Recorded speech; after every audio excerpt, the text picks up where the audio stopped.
Good evening to all of you, and thank you for joining us on 13 Plus. I'm Mary Coleman. Happy Monday to all of you. Let's jump right into our story for this evening. Now, a government agency says you shouldn't trust non-toxic labels on everything, especially those water beads that have become more and more popular. Now, while many major retailers announced they'd no longer sell those products as toys, another retailer announced that they would sell the product differently. And our team finds that they are still available, often with just a different description. Investigative reporter Lee Zurich digs into what non-toxic really means and why one mom says that label is dangerous. You would think if something said non-toxic that it literally meant that it had nothing in it that was potentially harmful. That's what you would think, and that is not the case.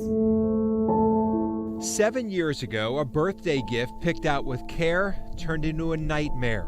Ashley Haugen's older daughter Abigail wanted water beads, tiny little plastic pieces that look almost like cupcake sprinkles that, when wet, expand into squishy orbs. My husband and I originally, we told her, no, we're not buying it, it's weird.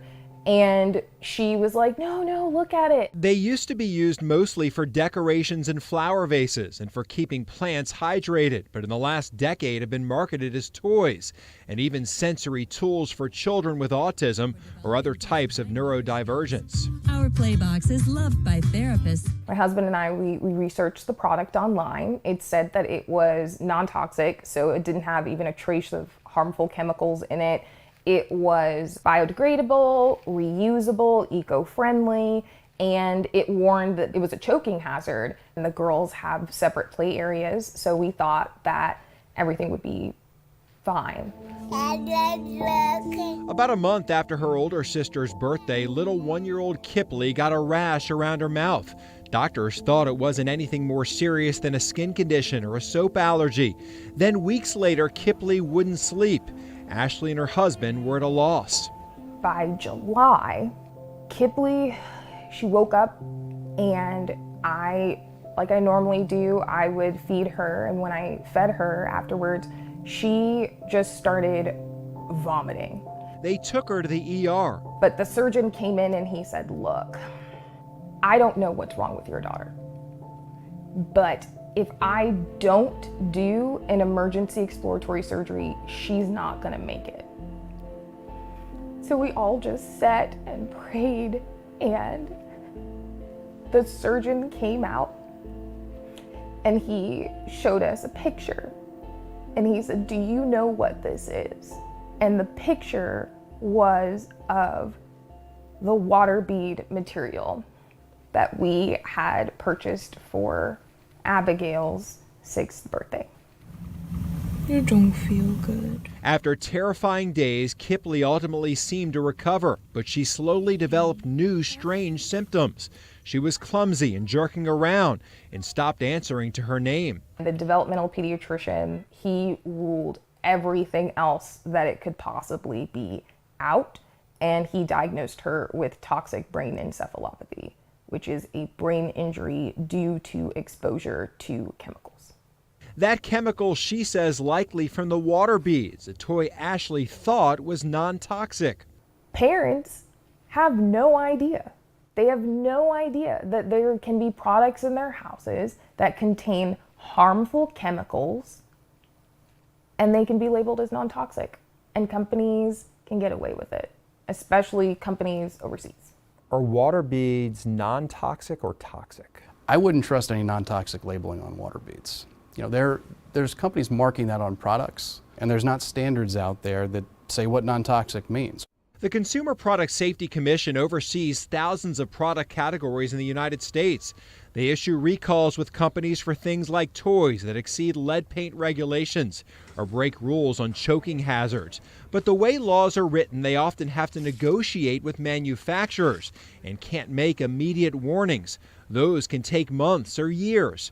And according to Commissioner Richard Trumka, the word non-toxic is no guarantee, especially when it comes to water beads. CPSC's conducted testing of water beads and found concerning levels of acrylamides.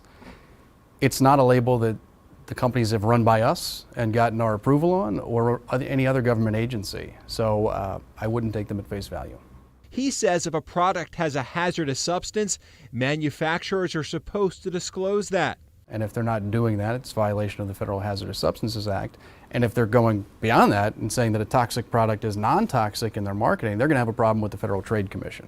Some products, like art supplies, have independent certification through organizations that test themselves and give their seal of approval, though we found many kids' art supplies labeled as non-toxic that aren't on the list of certified products. And with no pre-approval of these labels by our regulatory agency and the inability for the government to test every single product that goes to market, non-toxic has become nonsense to parents like Ashley. All of us were thinking, okay, non-toxic, it's regulated, so it should be fine. She should be fine.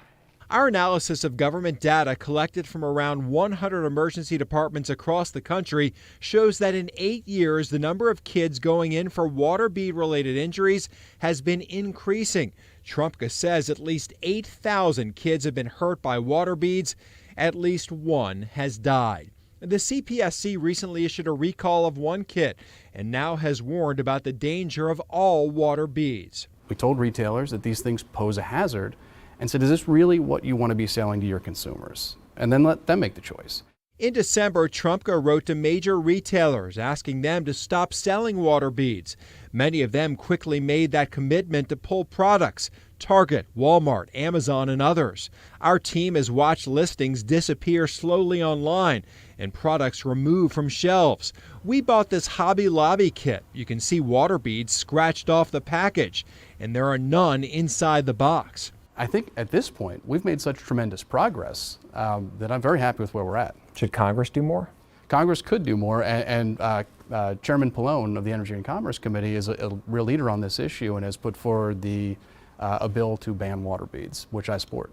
Because while many are gone, we found other stores online still selling them, some at a steep discount, as a last chance sale product. I would certainly be concerned if companies see the writing on the wall and start trying to sell these off at a discount and make sure they're flooded into the market. What we have seen is commitments from some of these companies to destroy the inventory that they have in stock, which is a fantastically responsible move.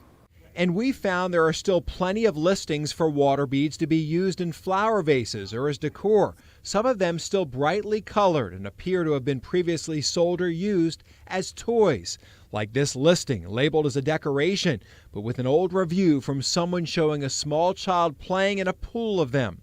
Toys and water beads for decor now. That's something that they've been pushing. We showed them to Ashley. 7,000 bought in the past month, 3,000 bought in the past month. I think people are buying these and they have no idea what they are bringing into their homes. And this is why she wants a full ban on water beads. And she's taken her fight to Washington. I'm very hopeful. Ashley is now known as that water bead lady, a title she proudly took as a representative for other parents. And she says there's more to be done. I'm doing this because if I don't, kids are going to die. She wants warnings on products that could kill or leave lifelong marks. Getting rid of the water beads. If we're supposed to protect our kids, which is what most loving, caring parents want to do, then we need that information in order to keep our kids safe.